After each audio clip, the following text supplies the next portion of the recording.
Mga bro, eto na naman tayo.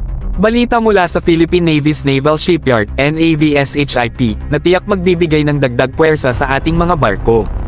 Currently, busy ang NAVSHIP sa pag-acquire ng additional floating cranes at floating dry docks bilang parte ng kanilang capability development plan.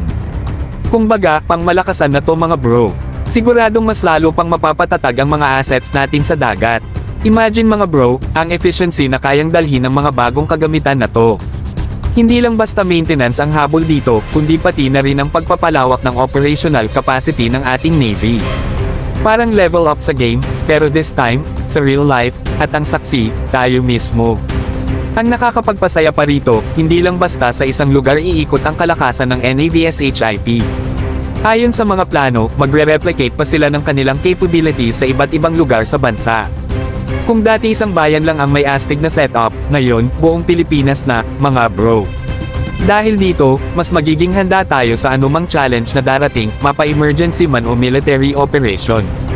Dahil sa mga ganitong upgrades, parang si NAVSHIP ang nagsisilbing big brother ng ating Philippine Navy, palaging nakaalalay, always ready.